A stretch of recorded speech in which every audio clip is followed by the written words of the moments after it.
La paix au Cameroun, c'est de manière globale cet état d'esprit qui est assimilé à un état d'esprit marqué par la stabilité mentale.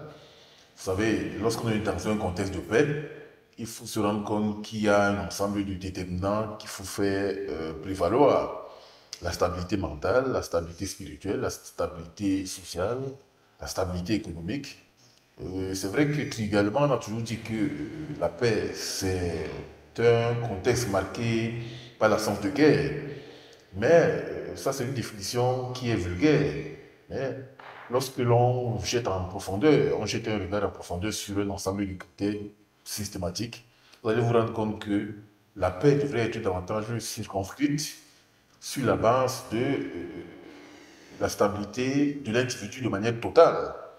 Sur le plan psychologique, est-ce que l'individu est bien portant? Est-ce qu'il a dans un état moral qui lui permet davantage de vivre de manière décente? Est-ce que sur le plan spirituel, il y a un ensemble de conditionnalités que l'on peut davantage mettre en vitrine, de manière que l'individu se sente justement à l'aise? Est-ce que sur le plan socio-économique, on peut également rassembler un ensemble de facteurs permettant à cet individu-là de vivre à telle enseigne que ce dernier soit justement dans un contexte de paix? Est-ce que sur le plan environnemental, dans le cadre du quotidien, que ce soit dans le cadre familial ou bien dans le cadre hors familial, est-ce que cet individu vit justement un ensemble de, de- de conditions marquées du sceau de la paix? Voilà de façon globale la compréhension que nous pouvons justement attribuer au mot paix, qui est globalisant, parce qu'en réalité aujourd'hui, il faut intégrer l'ensemble des déterminants psychologiques, sociaux, culturels, économiques et environnementaux. Et donc là, maintenant, on peut différencier en fonction des contextes, en fonction de chaque communauté, en fonction de chaque groupe social, en fonction de chaque contexte environnemental, pour voir véritablement si les individus vivent véritablement dans un contexte de paix.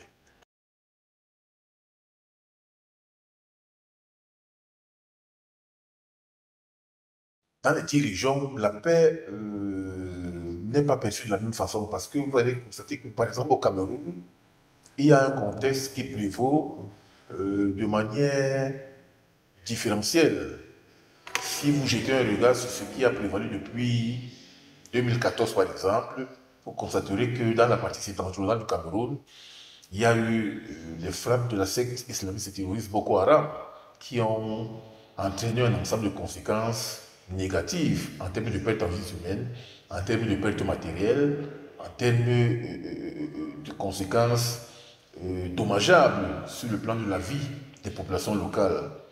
Et ça a créé un ensemble de situations défavorables au point où aujourd'hui les populations ont été confrontées à des cas d'immigration dans d'autres villes. Vous voyez que depuis 2014 jusqu'à l'heure actuelle, ça fait déjà 11 ans, même si aujourd'hui on peut relever une relative accalmie dans ces régions parce que justement les forces de défense et de la sécurité de la République ont travaillé à ce que l'on puisse élaguer ces frappes terroristes et sécessionnistes, à ce que l'on puisse élaguer l'hydre terroriste Boko Haram. Il y a toujours quelques frayeurs qui règnent de temps à autre parce que vous savez, l'ennemi ne dort jamais et c'est la raison pour laquelle il faut toujours veiller au grain. Si vous remontez maintenant en 2016, constatez que dans les régions du nord-ouest et du sud-ouest, la paix a également été érodée, voire contrebalancée par la venue des assaillants, d'autres assaillants, notamment de la partie anglophone, avec la crise sécuritaire qui règne dans les zones des régions du nord-ouest et du sud-ouest. Vous constatez que de 2016 jusqu'à l'heure actuelle, il y a de nombreuses conséquences négatives qui ont été également constatées en termes de disparition des populations, en termes d'émigration des populations dans les autres zones, dans les autres régions camerounaises, en termes également de pertes matérielles, de pertes financières, bref, de pertes économiques. Parce qu'il faut relever que la crise anglophone qui a sévi depuis 2016 dans les régions nord et du sud-ouest a entraîné un ensemble de dégâts matériels, financiers et économiques qui sont innombrables. Au point où aujourd'hui on se rend compte que l'État du Cameroun travaille à ce qu'il y ait une forme de reconstruction systématique dans ces zones, de manière que l'on puisse rétablir l'ensemble des pertes que l'on a justement constatées. Donc vous voyez que voilà au moins 3 régions qui sont confrontées à la crise pacifique. Parce qu'en réalité, il y a eu une question sécuritaire qui a été davantage relevée. Vous savez, aujourd'hui, la sécurité des populations n'est pas marquée par la paix. C'est la raison pour laquelle aujourd'hui, on peut davantage noter que dans ces 3 régions, ça pose un problème. Maintenant, si on jette un regard également sur d'autres zones, on constate que dans les 2 capitales du pays, notamment Yaoundé, qui est la capitale politique, et Douala, la capitale économique, on constate qu'il y a une relative paix, même si de manière conjoncturelle et structurelle, on peut également relativiser cette notion, parce qu'en réalité, lorsque les populations aujourd'hui n'ont pas accès à l'eau potable, lorsqu'ils n'ont pas accès à l'énergie électrique, lorsqu'ils n'ont pas accès à la scolarisation, lorsqu'ils n'ont pas accès à l'emploi, lorsqu'ils n'ont pas accès à un ensemble de besoins fondamentaux en termes de santé, d'alimentation, de logement, bref, en termes de bien-être, ça pose également un problème de cristallisation au niveau des conditions de vie qui ne sont pas toujours honorables. Et à partir du moment où ces conditions de vie ne sont pas toujours favorables, ça pose un problème au niveau de la perception de la paix, qui n'est pas toujours mieux constatée, parce qu'en réalité, lorsque vous n'êtes pas dans des conditions socio-économiques vous permettant de vivre de manière décente, la paix également peut en prendre un sur le coup, au point où vous commencez à vous questionner sur la dimension vitale de votre vécu quotidien. Donc, de manière globale, on peut noter que la paix est relative, que l'on soit dans une région à une autre. Et ça permet davantage de constater que si on peut noter que dans 5 jours, au moins, il y a un contexte pacifique qui règne, dans d'autres régions, c'est encore à questionner, notamment dans les régions septentrionales, de même que dans les régions anglophones.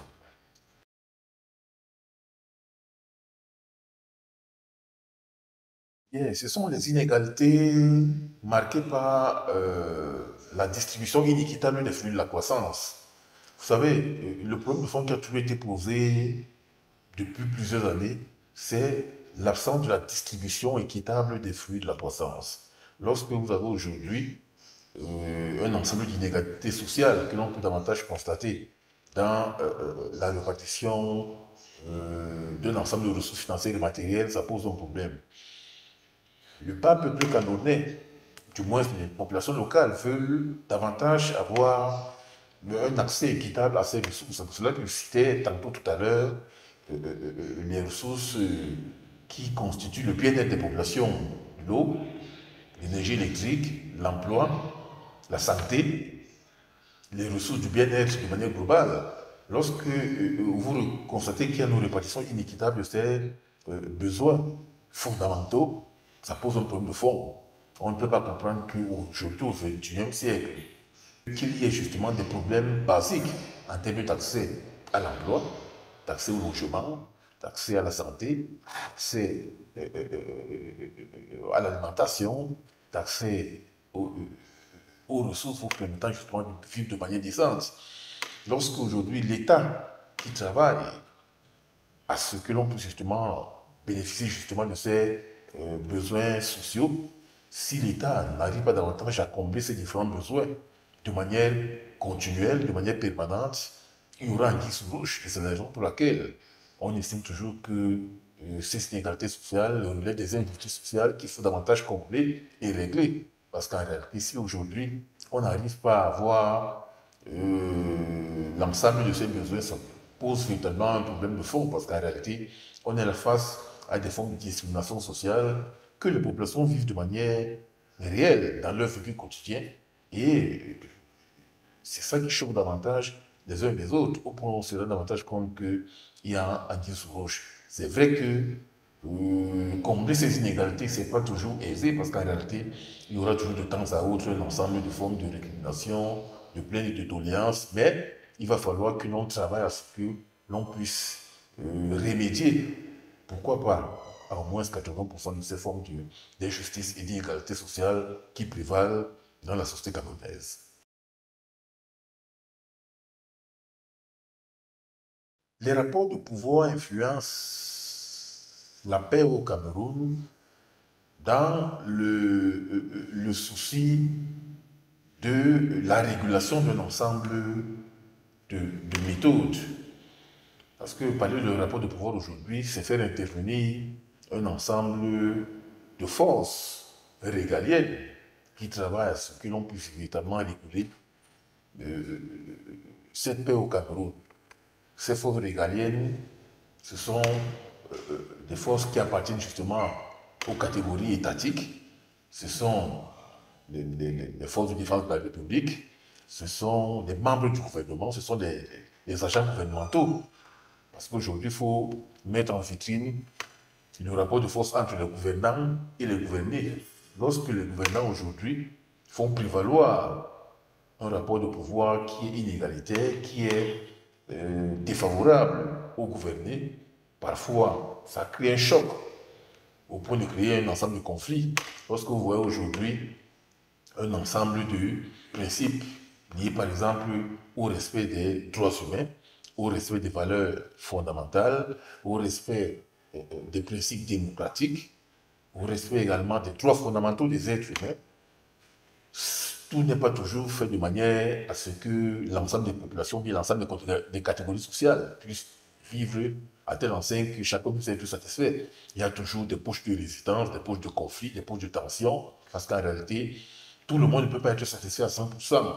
Il y a toujours des chéroniades et des doléances que l'on peut noter ça et là. Mais les rapports de pouvoir fait au creux de manière que ces frustrations ne puissent pas dégénérer. Parce que si les frustrations sociales entraînent une cristallisation au niveau des tensions sociales, ça peut entraîner un contexte de guerre, un contexte d'insécurité, toute chose qui risque justement de contrebalancer le fonctionnement du pays et d'entraîner un ensemble de situations conflictuelles qui ne sont pas toujours belles à voir. Donc, moi je pense que c'est un travail permanent, parce que vous savez que les rapports de force veillent de manière permanente à telle enseigne que l'on ne puisse pas basculer dans un autre terreau de guerre, au-delà de ce que nous avons prévu dans d'autres régions camerounaises. Donc c'est un travail qui est permanent, qui est perpétuel et qui permet aux uns aux autres de pouvoir constater qu'il y a au moins une chape de plomb qui règne en amont et qui permet aujourd'hui de réguler l'ensemble de tensions et d'interactions individuelles en aval. Et c'est sur la base de cela que l'on peut davantage créer un contexte d'apaisement social de manière que les individus puissent comprendre véritablement le bien fondé de l'existence pacifique dans un contexte environnemental.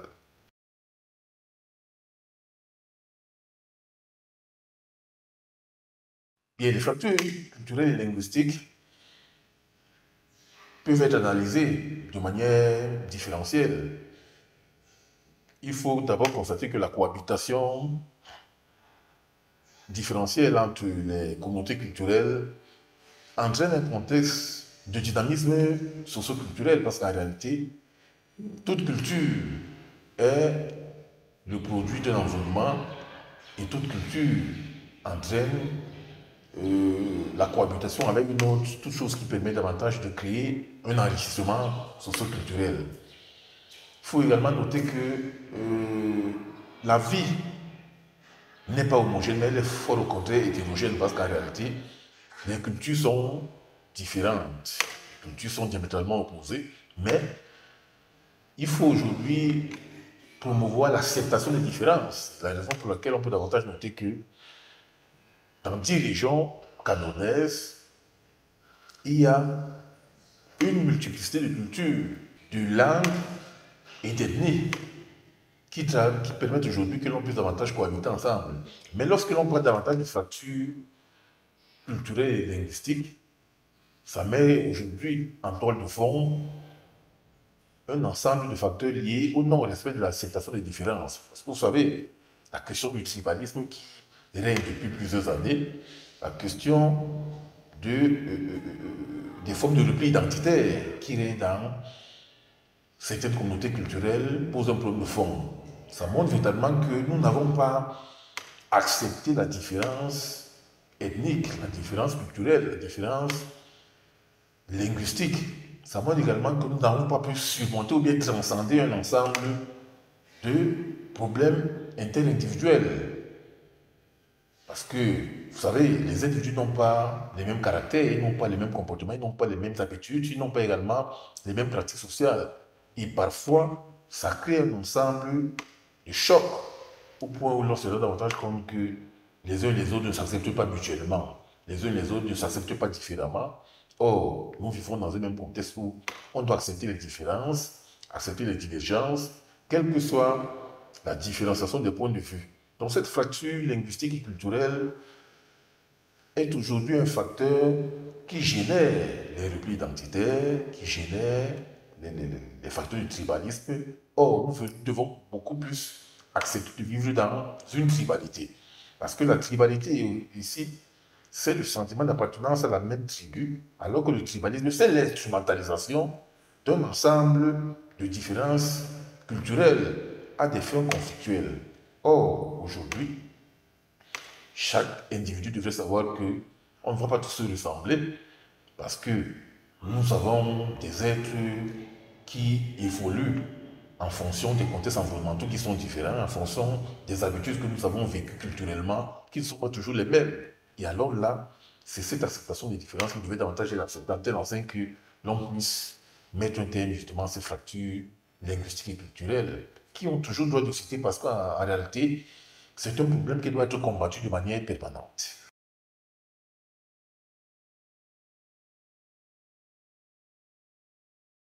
Bien sûr, c'est pour cela que je relevais tout à l'heure. J'ai donné deux dates qui sont spécifiques. 2014, la naissance des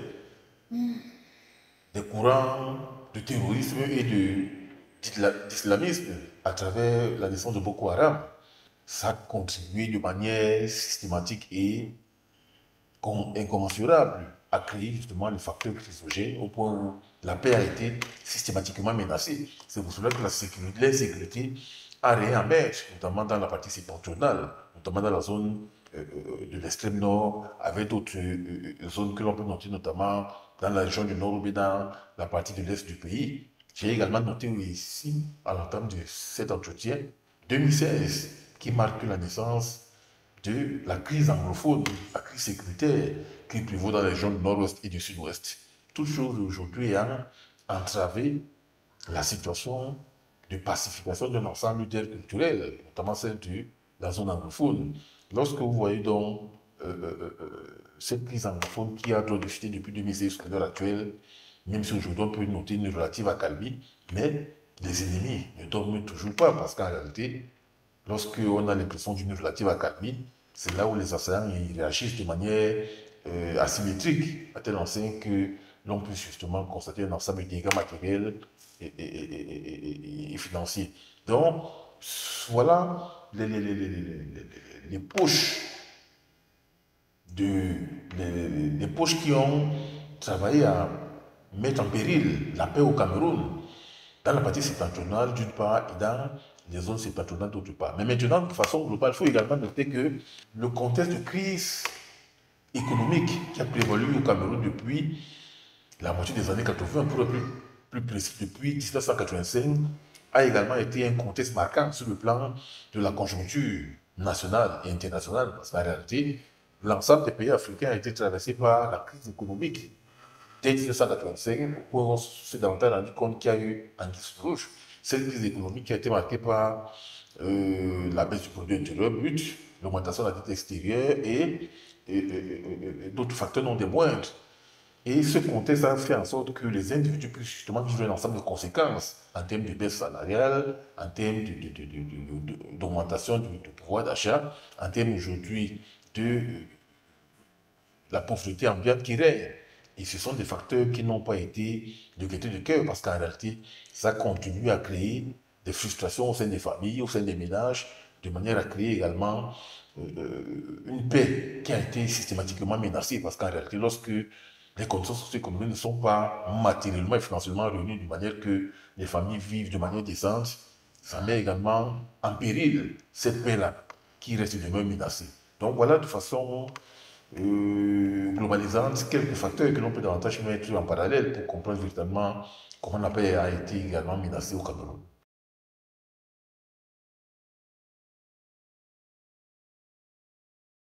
Bien, c'est une responsabilité collective. Lorsque vous parlez des acteurs clés, il y a d'une part les gouvernants qui sont en amont. Les gouvernants aujourd'hui travaillent à ce que la paix reste une quête permanente. Vous savez, la paix n'est pas un construit statique, mais c'est une quête permanente qui mérite d'être relevée, parce qu'en réalité, au fur et à mesure que les jours, les mois, les années s'écoulent, il faut travailler à sédimenter et à structurer la paix de manière perpétuelle. Parce qu'en réalité, tout peut basculer d'un moment à l'autre. Ces conflits, ces tensions, ces clivages que vous voyez de part et d'autre sont des facteurs susceptibles de créer des situations de basculement vers des terreaux de guerre. Or, lorsque les gouvernants aujourd'hui travaillent à ce que l'on puisse stabiliser ces situations-là, ça montre notamment qu'il y a un problème qui est réglé. En dehors des gouvernants qui relèvent des acteurs clés, qui travaillent à ce que l'on puisse justement faire émerger la paix, vous avez également aujourd'hui l'ensemble des structures de socialisation de base. Le point de départ, c'est la famille. La famille qui est l'instant de socialisation de base. Si aujourd'hui vous réussissez à éduquer vos enfants de manière à respecter de manière systématique un ensemble de valeurs fondamentales, le respect de soi, la solidarité, l'honnêteté, la dignité, le respect de soi et d'autrui, l'amour de soi et d'autrui, à partir du moment où vous cultivez l'amour de soi et d'autrui dans le contexte familial, qui est l'instant de socialisation de base de la progéniture, ça doit également se répercuter ailleurs, notamment dans les écoles, dans les médias, dans les églises, de même que dans la sphère étatique, qui est le macrocosme social. Donc, lorsque l'on parle justement des acteurs clés, il faut mettre en vitrine, un, les gouvernants, deux, l'ensemble des structures de socialisation qui sont aussi bien en amont qu'en aval et qui travaillent à ce que le contexte ne peut plus davantage régner. La famille a un rôle, les églises ont un rôle, les médias ont leur rôle, de même que les différentes entreprises et structures socio-professionnelles, l'État de manière globale. Donc, lorsque l'on fait la conjonction des rôles de ces structures de socialisation primaire et secondaire pour justement réguler la paix, on s'attend véritablement à ce que l'objectif initialement fixé soit atteint. C'est pour cela que cette responsabilité collective doit être justement faite. Il ne faudrait pas qu'il y ait une dysfonction ou bien une disjonction quelque part. Si la famille, qui est l'institution de socialisation de base, rate son fonctionnement, ça veut dire qu'à l'école, il y aura un péril qui va demeurer. Ça veut dire qu'il y aura une crise qui risque de demeurer. Donc, l'école, la famille, les médias, les églises, l'État, l'ensemble des gouvernants et des gouvernés devraient travailler de manière que la paix puisse davantage régner. Chacun a son rôle, et c'est un rôle complémentaire. Lorsque chacun respecte le rôle complémentaire d'autrui, on assiste justement à la stabilisation d'un ensemble de situations qui nous permettent aujourd'hui de vivre dans un contexte de paix.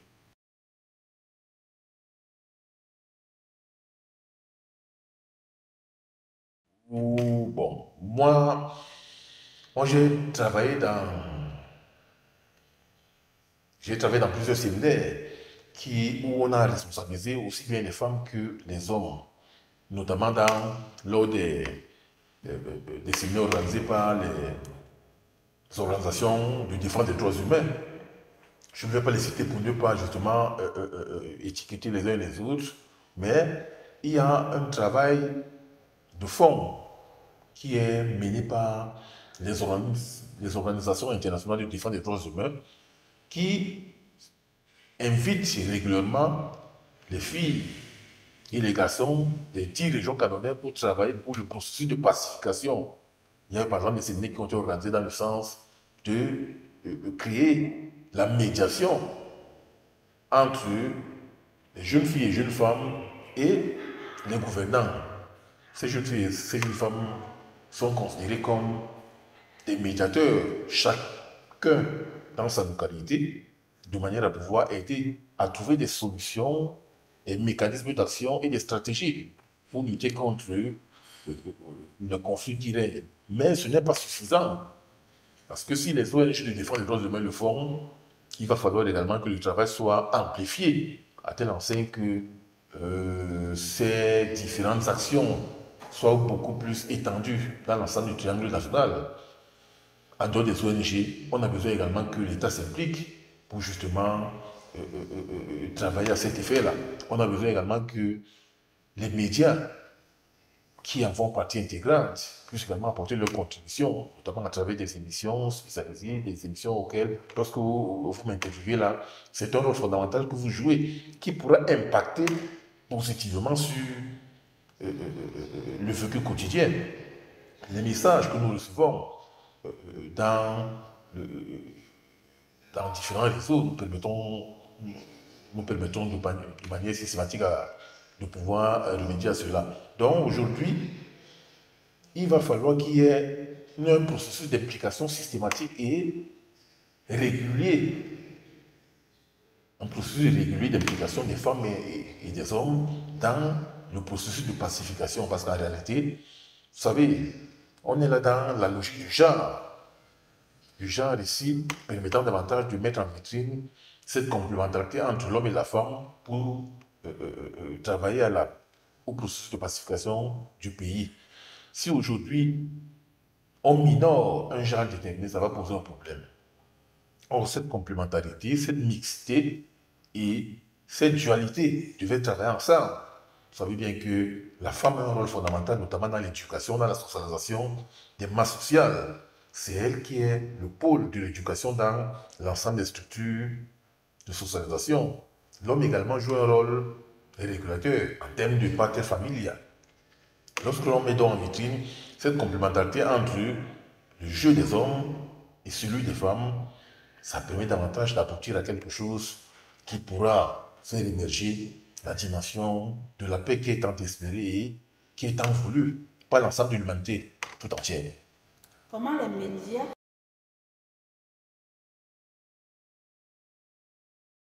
les médias et les réseaux sociaux ont un rôle capital.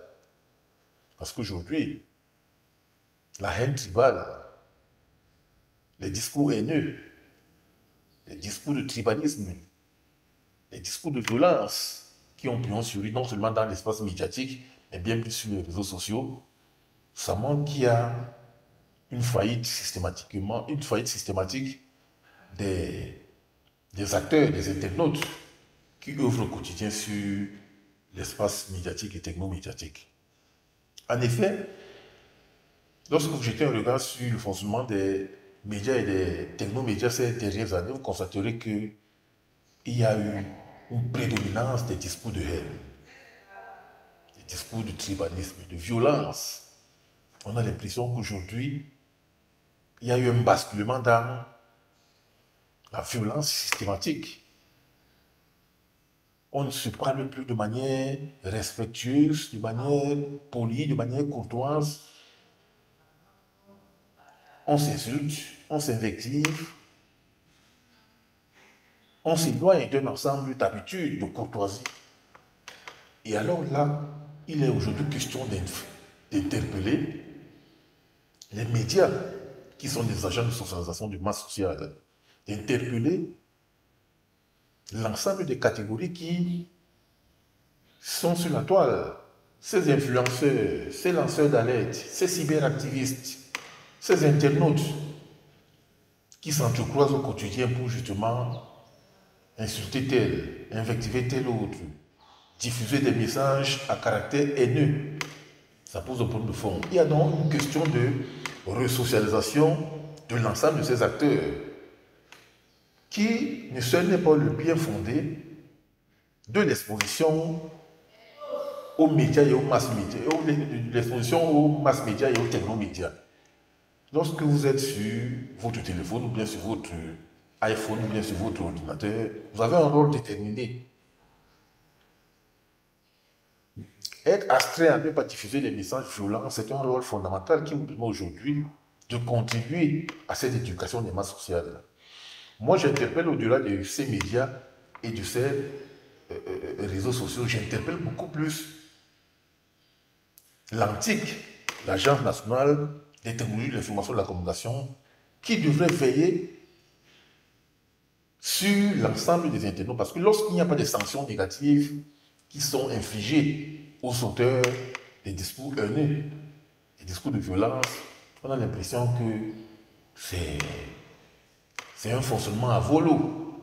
Chacun est laissé dans la cour de la toile pour justement diffuser n'importe quel message. Je dois également sensibiliser ici la justice, parce que les discours haineux sont proscrits par la loi. Le code pénal interdit les discours haineux, les discours de violence. La loi pénale en la matière interdit cela.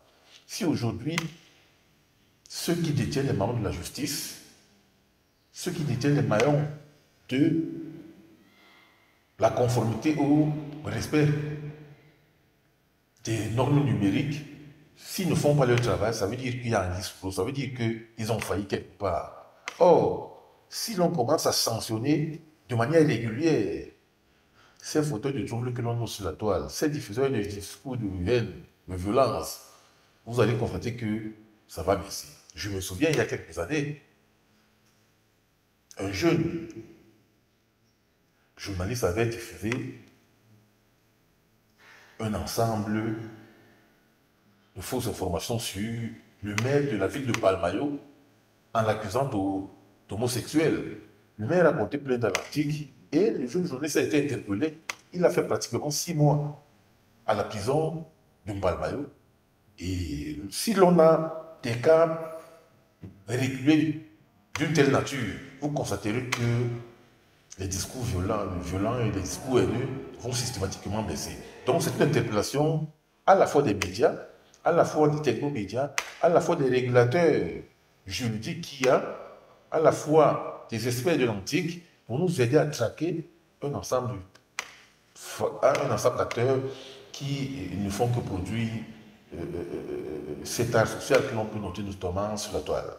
Quelle réforme ou initiative locale pourrait renforcer durablement la autonomie? Bien, les réformes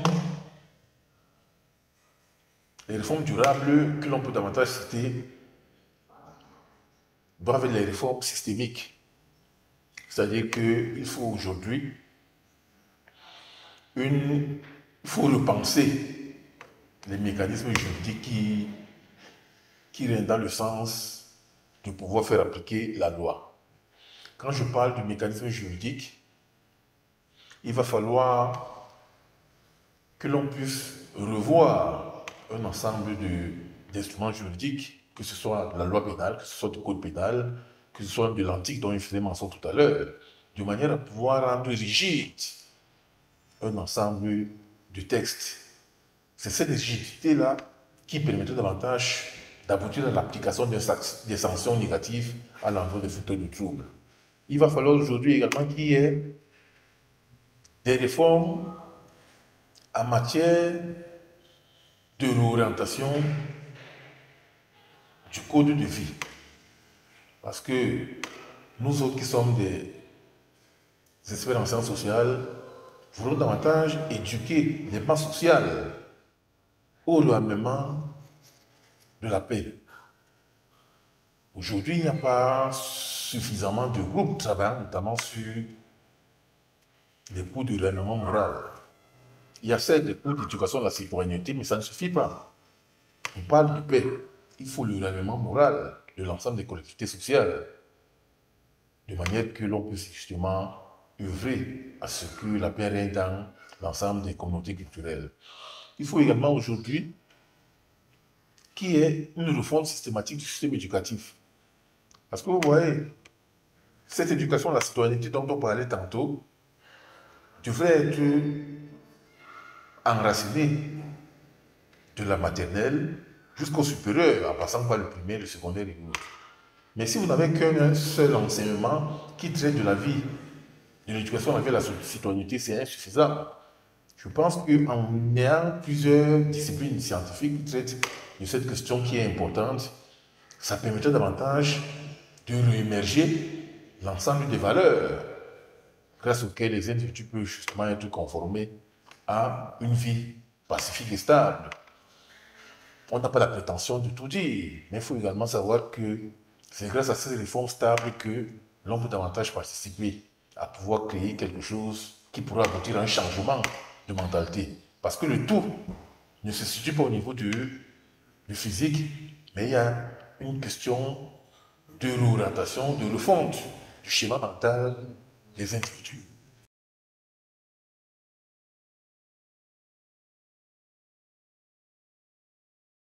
Bien, en termes de message fort, je dois avouer que il est urgent pour chaque individu de savoir que tout dépend de lui pour faire émerger la paix au Cameroun. Ce n'est pas la seule responsabilité d'autrui. Chacun a une responsabilité dans l'implémentation et la solidification de la paix. Enfants, jeunes, adultes, personnes du troisième âge, toutes ces catégories sociales ont un rôle à jouer. L'enfant est le père de l'homme, comme dirait un philosophe. C'est tout individu qui est appelé à faire prévaloir ses valeurs en termes d'honorabilité, de dignité, de respect de soi d'autrui, d'amour de soi d'autrui, tel que nous puissions vivre en paix. Personne n'a de responsabilité. La responsabilité incombe à tout être humain. Unissons-nous tous pour faire émerger la paix au Cameroun. Unissons-nous tous, enfants, jeunes, adultes et personnes de troisième âge, pour faire émerger la paix au Cameroun.